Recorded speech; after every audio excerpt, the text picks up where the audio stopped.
अस्सलाम वालेकुम dear viewers, कैसे हैं आप सब। उम्मीद करता हूँ आप सब खैरियत से होंगे।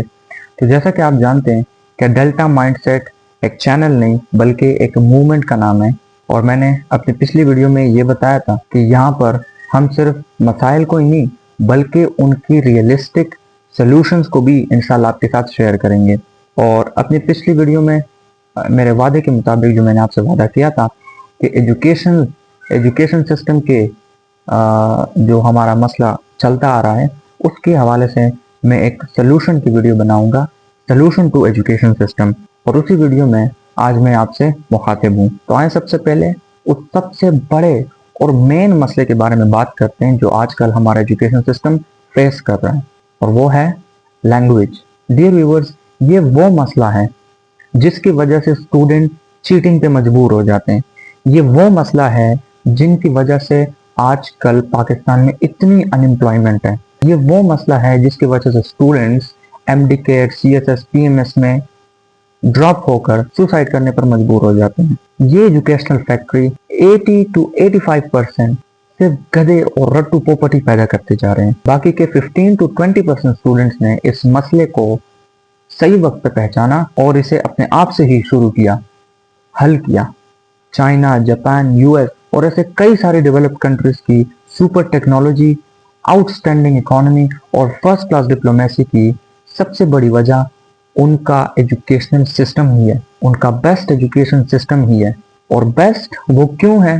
क्योंकि उनका एजुकेशन सिस्टम उन्हीं के लैंग्वेज में है। चाइना का एजुकेशन सिस्टम चाइनीज में है, जापान का एजुकेशन सिस्टम जापान में है, यूएस का एजुकेशन सिस्टम इंग्लिश में है। वो इसलिए आज कामयाब है क्योंकि उनके स्टूडेंट टॉपिक्स को समझते हैं, टॉपिक्स को अंडरस्टैंड करते हैं, क्योंकि वो उन्हीं के लैंग्वेज में है। उनके यहाँ लैंग्वेजेस और माइंड आपस में मैच करते हैं। जब वो किसी टॉपिक को समझ जाते हैं तो वो उसको मजीद एक्सप्लोर करते हैं, मजीद उस पर रिसर्च एंड एक्सपेरिमेंट्स करते हैं। और ये तभी पॉसिबल है जब एक स्टूडेंट इंटरेस्ट ले। और इंटरेस्ट का सबसे बड़ा राज, इंटरेस्ट की सबसे बड़ी वजह ये है कि आपकी कम्युनिकेशन स्टूडेंट के साथ अच्छी हो। और कम्युनिकेशन अच्छी तब होगी जब स्टूडेंट आपके बात को समझेगा। यानी जब आप अपनी ही लैंग्वेज में स्टूडेंट को समझाओगे then it would be the best. लेकिन हमारे यहाँ स्टूडेंट की मेमोरी में एक लैंग्वेज होती है और उसे समझाया दूसरी लैंग्वेज में जाता है। अब आप ही मुझे बताएं, स्टूडेंट कहाँ से इंटरेस्ट लें? इस फैक्ट्री में, इस एजुकेशनल सो कॉल्ड फैक्ट्री में अगर गधे ही पैदा ना हो, रट्टू पोपट ही पैदा ना हो, तो क्या पैदा होंगे? प्ले ग्रुप में हमें ABC पढ़ाया जाता है, ओके, इस बात की तो समझ आती है। फर्स्ट से थर्ड क्लास तक हमें उन्हीं ABC को जोड़कर वर्ड्स बनाना सिखाए जाते हैं, ओके, वो भी समझ आ गई। लेकिन फोर्थ से लेकर अप टू सॉन जब हमारी टेक्स्ट बुक्स आ जाती हैं और वहां जब हमें लेसन्स पढ़ाए जाते हैं तो उन्हें सिर्फ हमें ट्रांसलेट कराया जाता है।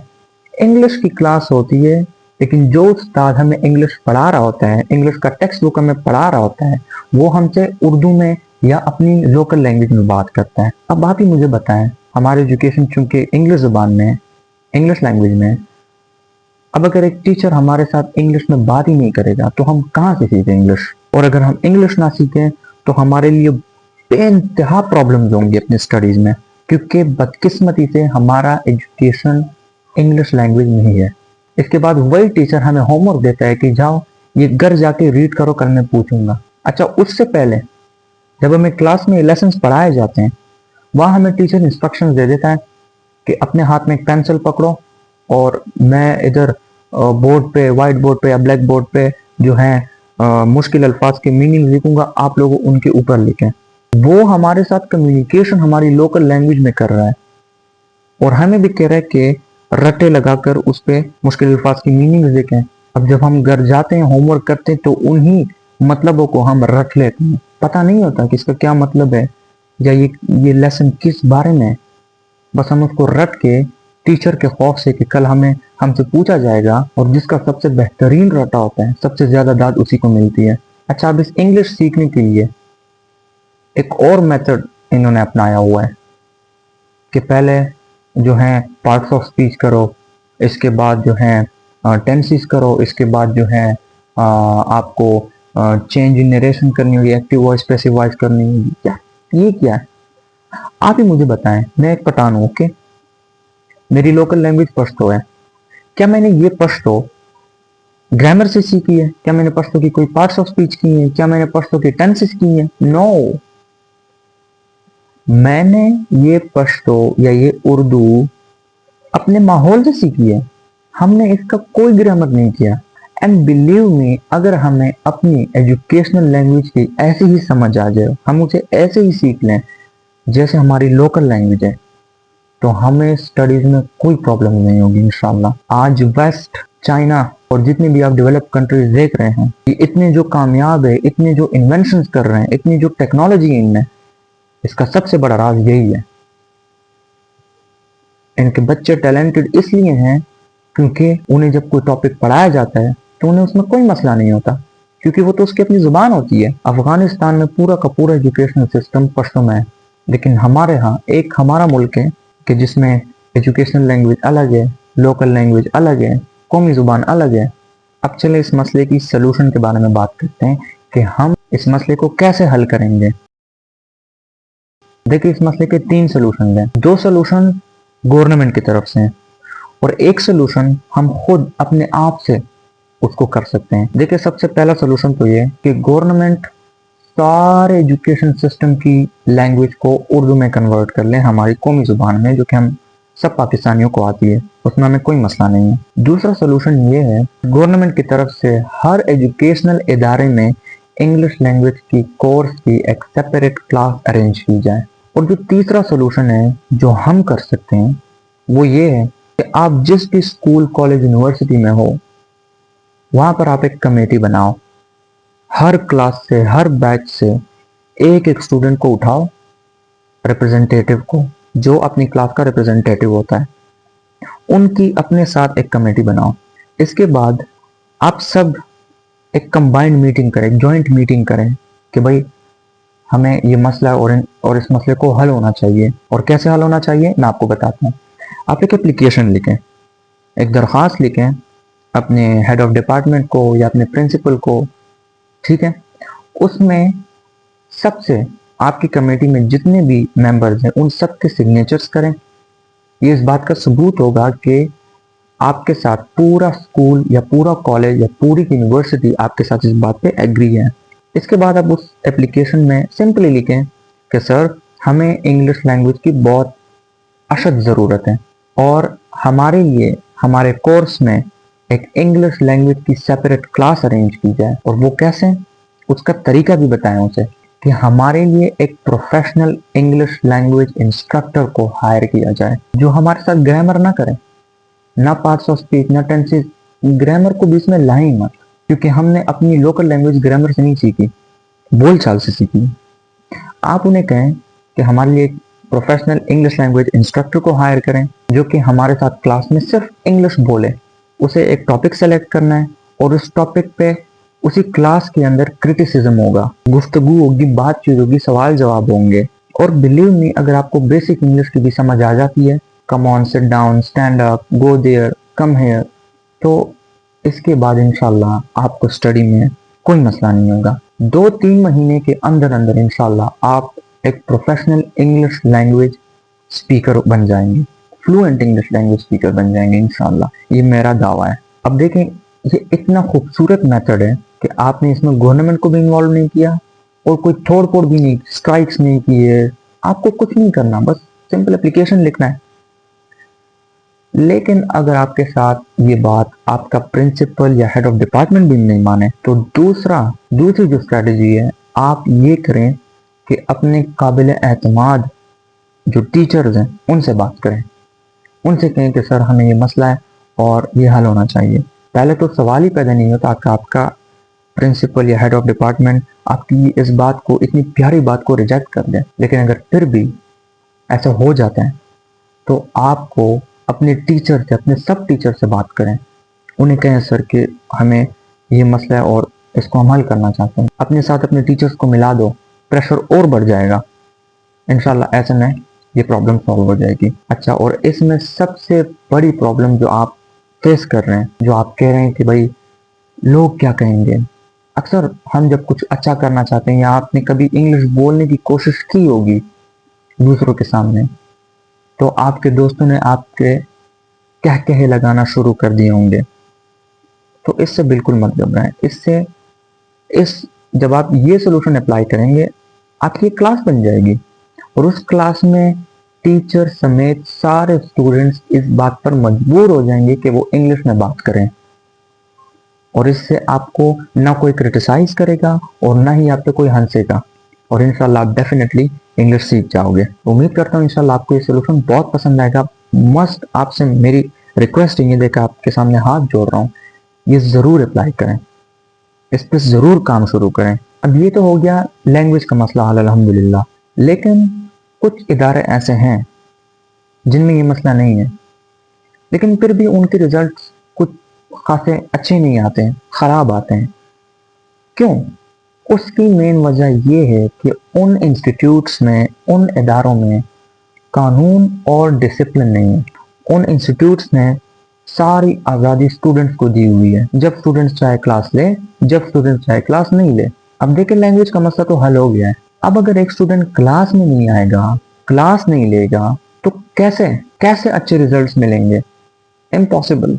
देखिए जो स्टूडेंट्स होते हैं ये निहायत इमेच्योर तबका होता है। स्टूडेंट लाइफ एक निहायत इमेच्योर एज होती है। इसमें स्टूडेंट करियर इंटरेस्टेड नहीं होता, वो अपनी करियर की कोई परवाह नहीं करता, उसको परवाह ही नहीं होती है, उसकी जो मर्जी चाहे वो जो मर्जी चाहे करता है। अब अगर एक इंस्टीट्यूट में कानून नहीं होगा, डिसिप्लिन नहीं होगा, तो स्टूडेंट कैसे पढ़ेगा? और अगर स्टूडेंट पढ़ेगा नहीं तो वो कल को जब सोसाइटी में निकलेगा, कल को कोई जॉब ग्रैब करेगा, कल को गवर्नमेंट में जाएगा, तो रिजल्ट्स कैसे अच्छे मिलेंगे? इम्पॉसिबल। तो चलें अब इसकी सोल्यूशन की बात करते हैं। इस मसले का रियलिस्टिक सोल्यूशन क्या हो सकता है? हम कैसे अपने इदारों में डिसिप्लिन और कानून की बहाली ला सकते हैं?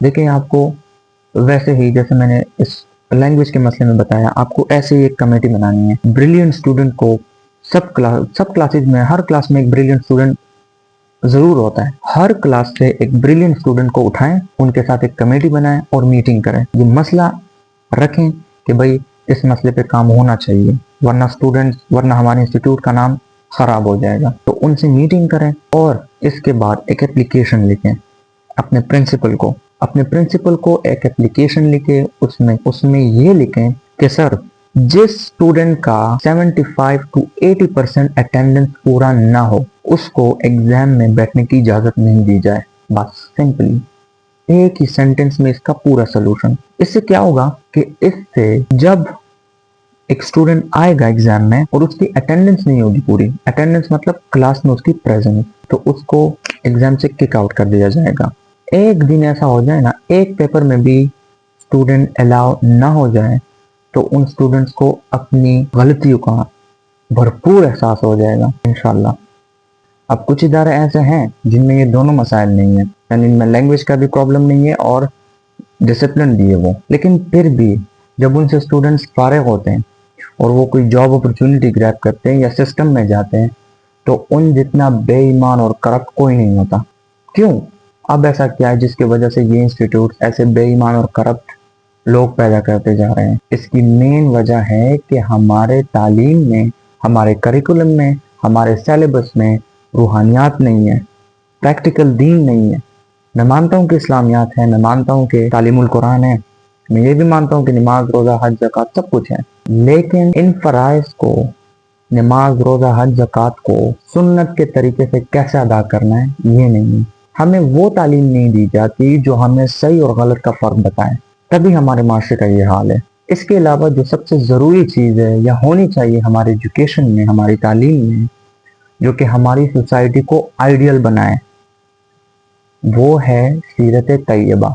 सीरत तैयबा से अर्ली एजेस से ही हमारे बच्चों को गुड हैबिट्स की आदत हो जाएगी, वो इंशाल्लाह अर्ली एजेस से ही बाअखलाक और दीनदार बन जाएंगे। अब आप में से बहुत सारे व्यूअर्स ये कहेंगे कि भाई इनके लिए तो मदरसे ऑलरेडी बन चुके हैं। तो मेरी जान, जो हमारी आज इस सोसाइटी का ये अंजाम है ना, जो बुरा हाल है हमारे समाज का, ये इसी तफरीक की वजह से, स्कूल और मदरसे की तफरीक की वजह से। इस्लाम के गोल्डन एज में मदरसे में ही दीन और दुनिया दोनों की तालीम एक साथ दी जाती थी, इसलिए उस दौर को गोल्डन एज ऑफ इस्लाम कहते हैं। अब चले बात करते हैं कि हम अपने एजुकेशन में ये चेंजेस कैसे ला सकते हैं, हम कैसे इसमें रूहानियात, प्रैक्टिकल दीन और सीरत तैयबा ला सकते हैं, जिसकी वजह से हमारी एग्जिस्टिंग आज की जनरेशन और आने वाली जनरेशन इंशाल्लाह आइडियल बन जाएगी। लेकिन उससे पहले सवाल ये है कि क्या आज के लिबरल जमाने में, आज के लिबरल दौर में ऐसा करना पॉसिबल है? जी हाँ, बिल्कुल है। नामुमकिन नाम की इस दुनिया में कोई चीज नहीं है, सब कुछ मुमकिन है। तो इसके लिए सबसे पहले आपको एक कमेटी बनानी है। अपने स्कूल में, कॉलेज में, यूनिवर्सिटी में सारे क्लासेस से, सारे बैचेस से रिलीजियस बंदों को इकट्ठा करें। हर क्लास में एक हाफिज आलिम होता है, उनके साथ एक जॉइंट मीटिंग करें। वो मसला रखें मीटिंग में कि भाई ये प्रॉब्लम है और हमें इसे लाजमी हल करना है, जो कि हमारे एग्जिस्टिंग और आने वाली जनरेशन के लिए बहुत जरूरी है। उनकी अहमियत बताएं, जैसा मैं बता रहा हूँ वैसे ही बताएं, वैसे ही एक्सप्रेस करें।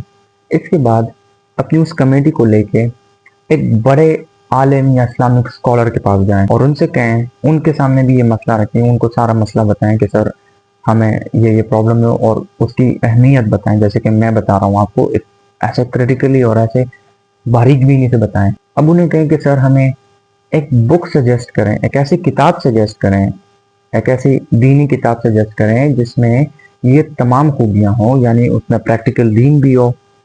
यानी नमाज, रोजा, हज, ज़कात तो इस्लामियात में है, वो तो है, लेकिन उनको सुन्नत के तरीके से कैसे अदा करें, अल्लाह ताला को कौन सा तरीका काबिल कबूल है जिसमें वो तरीका हो, ऐसी किताब सजेस्ट करें। इसके बाद उसमें सीरत भी होनी चाहिए, यानी वो हमें सही और गलत का फर्क भी बता सके, उससे हम वो हमारे लिए एक इंस्पिरेशन भी होनी चाहिए।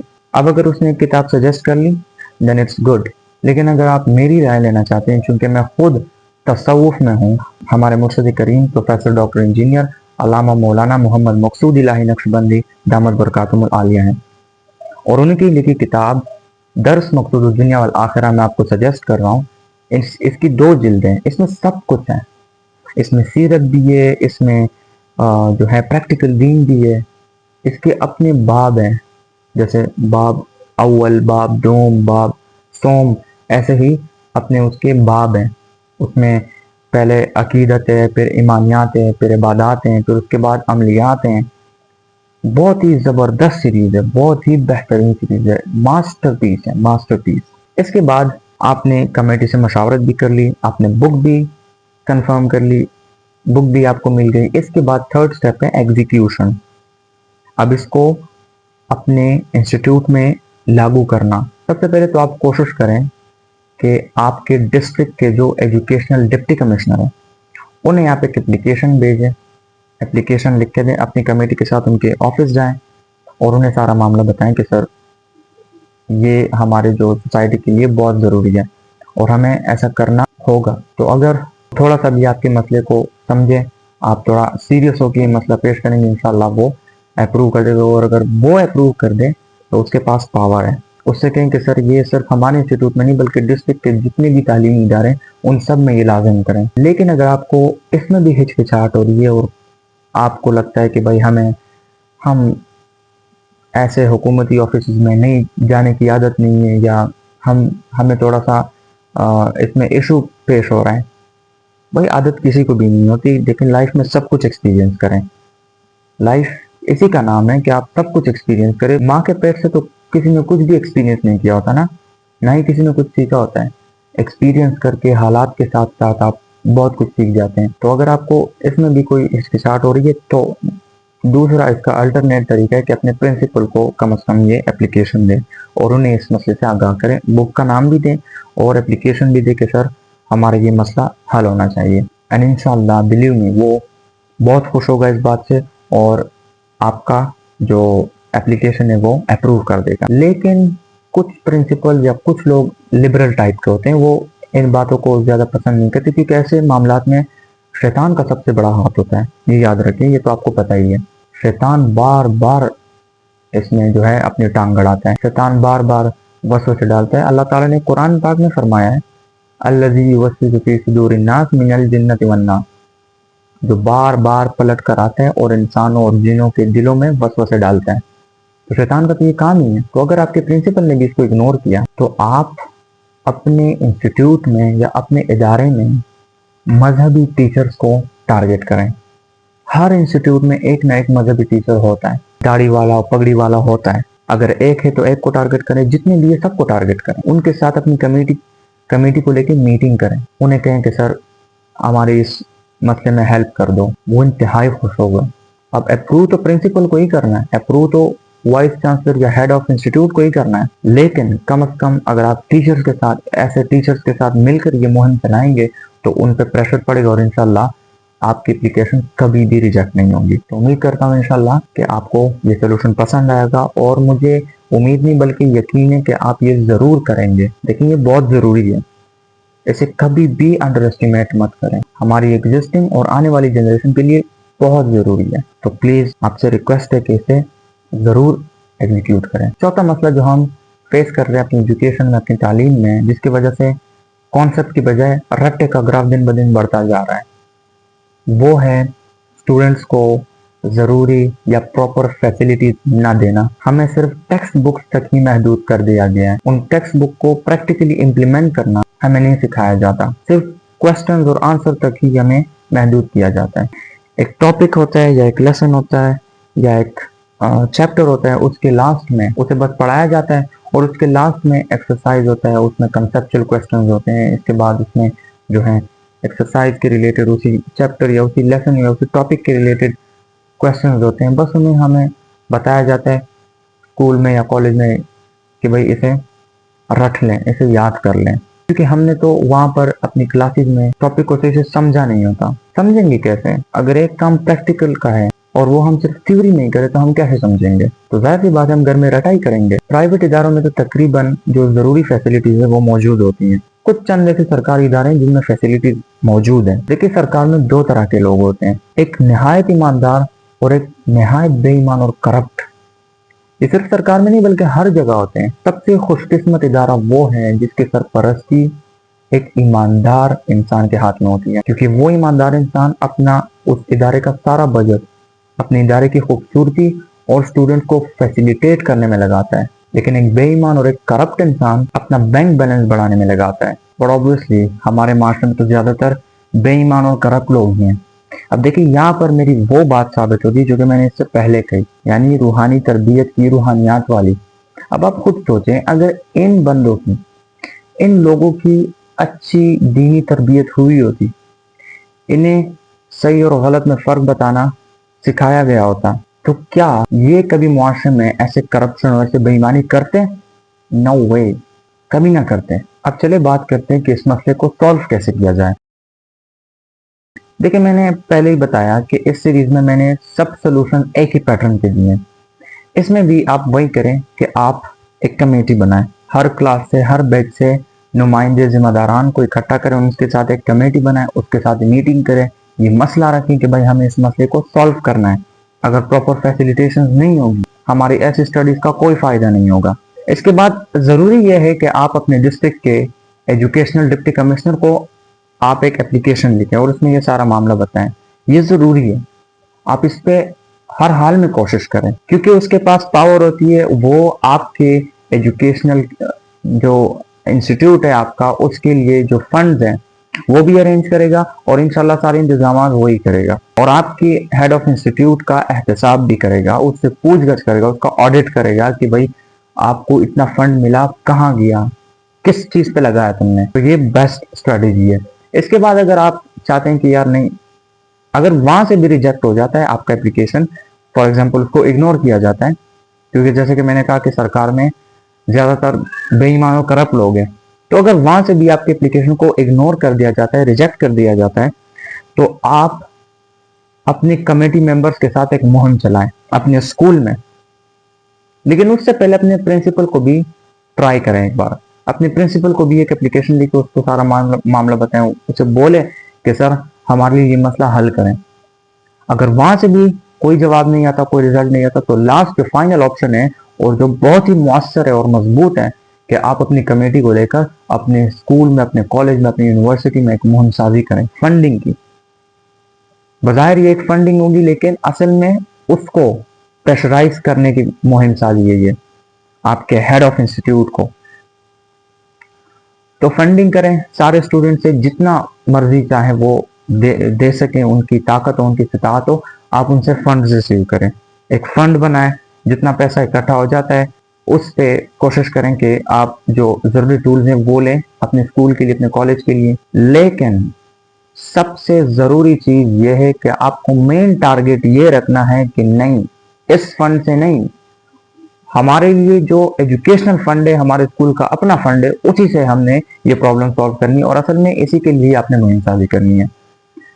मतलब मेरा ये है कि बज़ाहिर आप ये शो करेंगे कि हम अपने जो है फैसिलिटेशन के लिए या साइंस लैब के लिए या कंप्यूटर लैब के लिए हम अपनी जो है फंडिंग कर रहे हैं, लेकिन असल गेम आपको अपनी इंतजामिया को, अपने स्कूल की इंतजामिया को प्रेशराइज करना होगा। कैसे? आप यूं करें कि आप न सिर्फ अपने इंस्टीट्यूट में बल्कि डिस्ट्रिक्ट में ज्यादातर जितने भी इंस्टीट्यूट हैं उन सब के दौरा करें, अपनी कमेटी के साथ जाएं, उन सब का दौरा करें, वहां पर मुहिमसाजी करें और हो सके तो अपने डिस्ट्रिक्ट की मीडिया को भी इन्वॉल्व करें, अपने डिस्ट्रिक्ट की मीडिया को भी इन्वॉल्व करें। यहाँ पर जो आवाम होगी आपकी, वो आपकी सबसे पहले तो आपकी एजुकेशनल डिस्ट्रिक्ट में जो आपका एजुकेशनल डिप्टी कमिश्नर है या जो सरबराह एजुकेशन का, उसे क्रिटिसाइज कर दिया जाएगा, उस पर तनकीद की जाएगी कि भाई ये आपकी कोताही है। इसके बाद जो उससे भी ज्यादा क्रिटिसाइज होगा वो है आपका हेड ऑफ इंस्टीट्यूट, जो इन सब का जिम्मेदार है और अपनी रेपुटेशन बचाने के लिए ही बिलीव मी कि वो आपकी ये बात जरूर मानेगा इंशाल्लाह, और आपको आपने जो फंडिंग की है वो बाकी स्कूल के कामों में इंशाल्लाह पे मददगार साबित होगी। ये मसला तो वो आपके लिए ऐसे चुटकियों में इंशाल्लाह सॉल्व कर देगा। तो बिलीव मी ये बहुत मौसर जो है स्ट्रेटेजी है और इस पर ज़रूर काम करें। देखें, एजुकेशन के लिहाज से बहुत ही आपने जो है सेंसिटिव होना है, क्योंकि ऐसे एजुकेशन का यार क्या फ़ायदा कि हम सिर्फ टेक्स्ट बुक्स में गिरे हैं, सिर्फ क्वेश्चन आंसर में गिरे हैं, कोई प्रैक्टिकल इम्प्लीमेंटेशन नहीं है, कोई प्रैक्टिकल नहीं है, तो सिर्फ थ्योरी है। सिर्फ थ्योरी का क्या मतलब होता है? तो प्लीज आप ऐसी स्ट्रैटेजीज अपनाएं, ऐसी स्ट्रैटेजीज पे काम करें, मुहिम साजी करें, इस सिस्टम को तोड़ें एंड इंशाल्लाह आप देखेंगे कि रिजल्ट्स कितने बेहतर हैं। जो कोशिश आप करें, नतीजा अल्लाह पे छोड़ें। हमारा काम कोशिश है, बाकी मदद करना अल्लाह का काम है। तो इंशाल्लाह दुआ भी करेंगे और कोशिश भी अपनी जारी रखें। पांचवा जो मसला आता है वो है टीचर्स का, यानी वो स्टाफ जो आपको पढ़ाते हैं। अब अगर पढ़ाने वाला सही नहीं है, आप जिस शख्स से, जिस टीचर से आप पढ़ रहे हैं, उसके टोन का, उसकी मेथोडोलॉजी का, उसके माइंडसेट से, उसकी लैंग्वेज से आपकी अंडरस्टैंडिंग नहीं बन रही, तो आप कैसे सीखेंगे? आप स्कूल, कॉलेज, यूनिवर्सिटी हर दिन एक उम्मीद के साथ जाते हैं। पेरेंट्स आपको एक उम्मीद के साथ भेजते हैं कि मेरा बेटा या मेरी बेटी कुछ सीखेगा या सीखेगी। तो अगर आप स्कूल में ही कुछ सीख ना लें और घर जाके आप सेल्फ स्टडी करेंगे तो आप कैसे समझ पाएंगे? क्योंकि आपने तो स्कूल में लेक्चर मिस कर दिया था। मिस नहीं किया, बल्कि आपको समझ ही नहीं आई, जो आपको पढ़ा रहा था उसकी आपको समझ नहीं आई। तो आप जब सेल्फ स्टडी करेंगे घर में तो आप बोर हो जाएंगे और ऐसे ही आपकी स्टडी बहुत अफेक्ट हो जाएगी। तो सबसे पहले ये करें कि आपके एग्जिस्टिंग स्टाफ में जितने भी टीचर्स हैं, जिन जिन टीचर से आपको मसला होता है, अपने आप को भी सिर्फ मत देखें, पूरी क्लास से मशवरा लें कि भाई इस टीचर से मुझे मसला है, क्या आप लोगों को भी है कि नहीं। अगर पूरा क्लास आपके साथ एग्री करता है देन इट्स ओके, आप जाएं अपने प्रिंसिपल के पास, अपने वाइस चांसलर के पास, अपने हेड ऑफ डिपार्टमेंट के पास, वहां पर उनको एप्लीकेशन दें और उन्हें बताएं कि सर हमें इस टीचर से मसला हो रहा है, इनको रिप्लेस करें, हमारे लिए कोई और टीचर हायर कर दें। और परमानेंट सोल्यूशन जो है इसमें आप एडिशन कर लें इस चीज की भी कि सर सरकारी स्कूलों की तरह हमारे प्राइवेट स्कूलों में, सरकारी स्कूलों में बहुत ही ब्रिलियंट टीचर्स होते हैं, बहुत ही, क्योंकि वो मेरिट बेस्ड होते हैं, वो मेरिट पे आए होते हैं, वो कमीशन के टेस्ट पे आए होते हैं, उन्होंने टेस्ट में अच्छे ग्रेड लिए होते हैं, उन्हें इंटरव्यू किया जा चुका होता है, उन्हें हर तरफ से जांचा गया होता है और इसलिए वो बेस्ट होते हैं।